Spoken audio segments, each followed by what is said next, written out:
Yes, I am Rohit, and I do play guitars. I do vocals, and I'm very happy being here today as a part of this expo. And I'd love to share my insights on my musical journey till now, and the challenges, the ups and downs, and everything as a part of the Music to Inspire segment. Music, to me, came when I was very young. I was born into kind of a musical family. My grandparents were avid listeners of Indian classical music, and as far as I have heard, there was music at home all the time, all the time. Now that got transpired into my dad, and he, apart from just loving Indian classical music, also started really liking classic rock, and his love for classic rock went to the next level. And he used to himself play the guitar, he used to play the harmonica, he used to sing. And now I'm talking about the 70s. He was quite a rock star himself, you know. A lot of people loving him for what he did. So now you know how I got into music, right? It's as simple as it can get. It just came from the family. So he started teaching me the harmonica when I was about 4 years old. And I was pretty shocked myself because I really didn't know what was being thrown at me. But he started teaching me that. Then by the time I reached the age of 5, he started teaching me the keyboard. Now, why he taught me the keyboard before the guitar, when he used to play the guitar, was because my fingers were a little too tiny to fit on the fretboard. So he said it'll be better for you to learn the keyboard before you learn the guitar. So eventually then he made me learn the guitar. So all three instruments that he was training me was very young at my age. And it's been, my ear has been kind of trained because of that young age exposure to good music.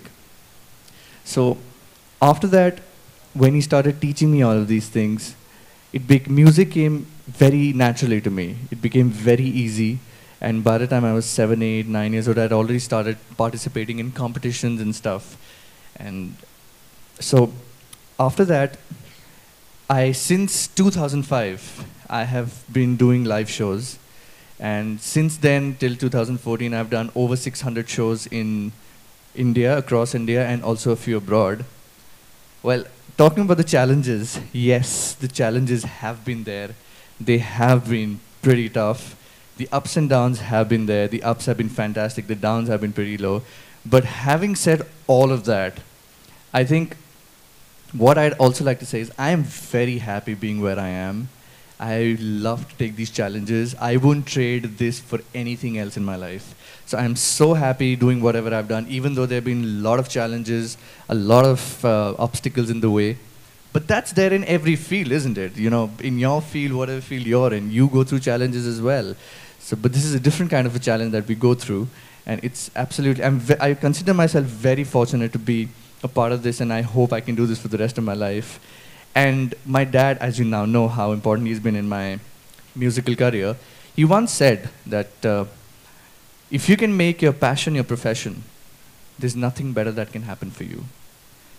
Now, that made so much sense to me, and he's been saying it to me since I was a teenager. And because now I realize when you do something that you love, dedication, commitment, honesty, discipline, everything just follows because it just comes so naturally to you. You don't have to go striving for like, I have to do this, I have to do this, because you really want to do it. So that is why when I feel that if I can make my passion a profession, it's probably the best thing that could have happened. And I feel very fortunate and thankful.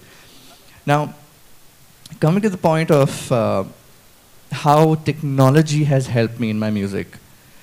Well, to be honest, if technology wasn't there, I don't think I would have started doing live shows back in 2005. It would have been much later on.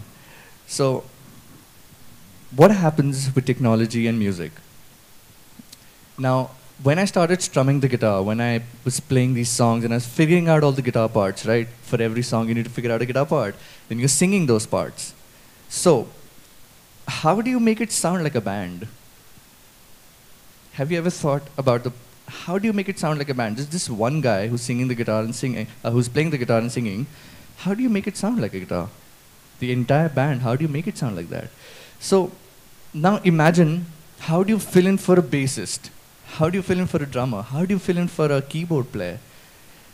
One way is just to form a band. Just form a band. You don't have to do anything. Get a bassist, get a guitar player, get a vocalist, form a band, and you can do it. But It is not as easy to find like-minded people to form a band. Let me tell you, please make a note of that. It is not easy to form a band, and especially when you're in school. So the next obvious answer was, which again my dad found out, was technology. Now imagine a keyboard, a software, which allowed you to program the drums, bass, organ parts, string parts, and all the other parts as per the requirement of your needs and your songs, and just use it as a background track and then sing and play over it. The problem is solved. You make all these songs, you make all these tracks according to your own needs. I started using different softwares back then called Cakewalk, Nuendo, one of the really popular ones, and I started getting all these tracks in place, started making them myself, and used them as a background track and played the guitar and vocals over it. And since then, we named the concept as the one-man band, which is also now I call as a solo setup. And I've been doing it since 2005, including my first show was in 2005, and it was sponsored by the Habitat Center as the venue. Taj Group of Hotels was its main sponsor, and the chief guest for that night was Mr. Jyotiraditya Scindia. So it was quite a nice way to like start off. So since then, I've been doing that, and technology. It's only because of technology that I started doing live shows when I did. Otherwise, it would have been much later. I would have probably taken a few more years to form a band, get together. And what this also provided me was reliability. After programming what I did, all I had to do was just click a play button. That's all I had to do. So I didn't have to deal with my bassist. Oh, sorry, dude, I can't come today. My mom said I need to study. Or like, my dad thrashed me today. I can't come, I can't get out of the house. Like, my girlfriend says I need to meet her. So, all those issues which create a lot of hassles in getting together people and practicing went all down the drain, because this made it so easy for me to just go out there, press a button, and I'd created more than 20 tracks and just sing my heart out whenever I want and whenever I like. So that is what technology did for me, and it's a very important aspect when I started my musical career. Now, the question which is the most important, how is internet important for us? How do we promote our music through internet? Let's go back to the 60s, 70s, and 80s. How did one promote their music? You had if I was an artist from 60s, 70s, I went to a record label, like EMI, like other record labels. I tell them they sign a contract with me. Then they put my music out, they market my music, and then that's how it used to go out. Now, that is probably not the in thing anymore, because even though that's a fantastic idea, but what happens now is, because internet has made everything so easily accessible, your music is globally available at any given point of time. Anybody from Japan, Russia, Austria, United States can listen to your music according to their time zone, and whenever they want, how many times that they want. So this is what internet has done for us as musicians. We have put forward our music across to people in a way that we could never do it. Now, the competition and how you get your music across to maximum people is another question altogether. Internet has basically given us a platform where we can put in our songs out there for the public to listen to at any point of time. You see sites like Songdew, you can put your music up there. It's a beautiful site. You must really go and register there. And you put your music up there. Other sites like MySpace, Facebook, iTunes is there if you want a price tag for your song. So this has completely opened up and integrated the entire system. And imagine from a vinyl era when you had vinyl discs to cassettes to CDs. Now all the music that you want is online. What do you do? If I tell you, have you heard this song? You'll say probably, no, I haven't. What do? Just go on your phone, go on YouTube, check it out.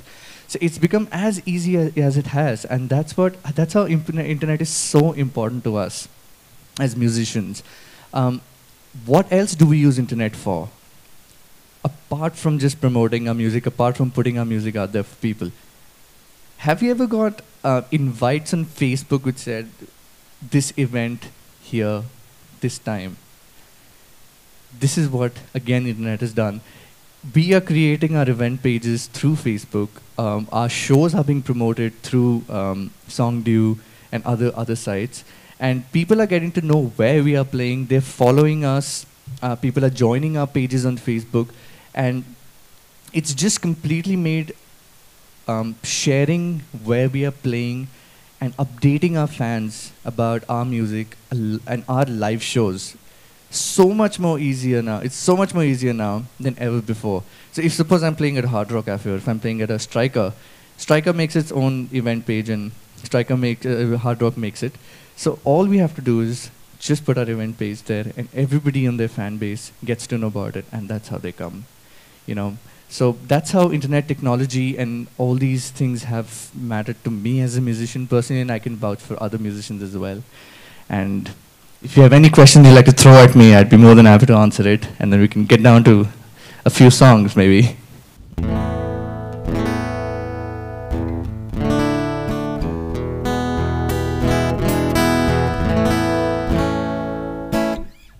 This first track that I'll do for you is a track by Def Leppard. It's called 2 Steps Behind.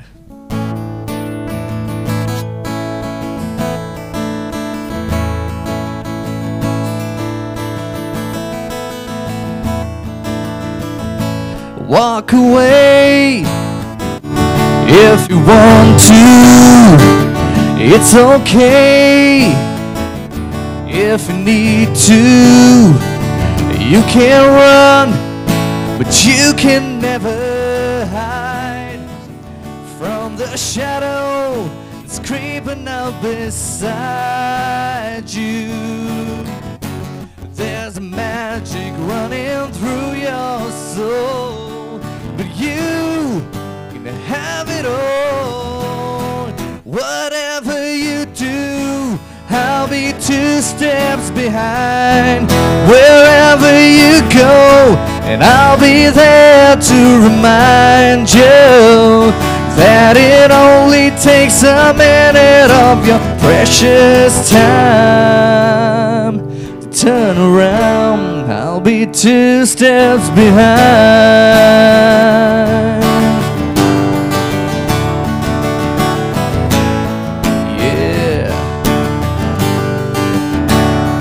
Take a time to think about it. Just walk a line, you know you just can't fight it. Take a look around, you know you just can't hide from the fire that's burning up inside you. There's magic running through your soul, but you can have it all. Whatever you do, I'll be 2 steps behind. Wherever you go, I'll be there to remind you that it only takes a minute of your precious time to turn around. I'll be 2 steps behind.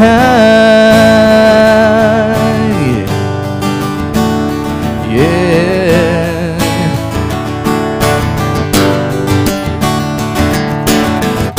There's magic running through your soul, but you can have it all. Whatever you do, I'll be 2 steps behind. Wherever you go, and I'll be there to remind you that it only takes a minute of your precious time to turn around. I'll be 2 steps behind. Yeah. 2 steps behind. Whoa, 2 steps behind.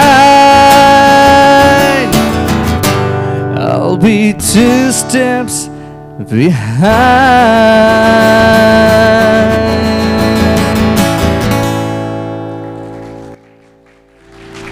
Thank you so much. Thank you. I think next one which I'll do is it's a Papon song. I think you might know it. It's called GAQ. ना आए हो ना आओगे ना phone पे बुलाओगे ना शाम की करारी चाय लबों से यूं पिलाओगे ना आए हो ना आओगे ना दिन ढले सताओगे न रात की नशीली चाय से नींद में जगाओगे गए तुम गए हो क्यों रात बाकी है गए तुम गए हो क्यों साथ बाकी है गए तुम गए हम थम गए हर बात बाकी है तो गए क्यों जिए क्यों गए क्यों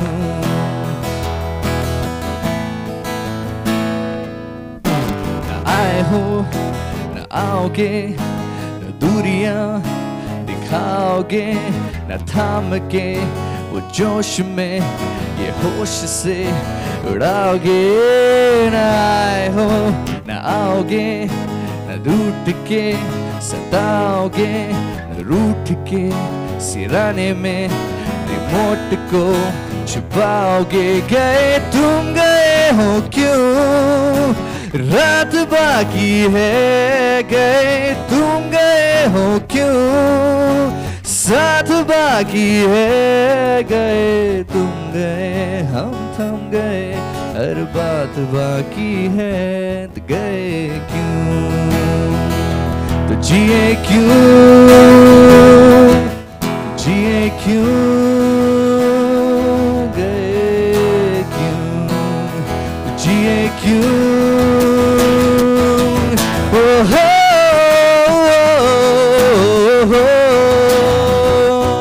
ना आए हो ना आओगे ना फोन पे बुलाओगे न शाम की करारी चाय लबों से यूं पिलाओगे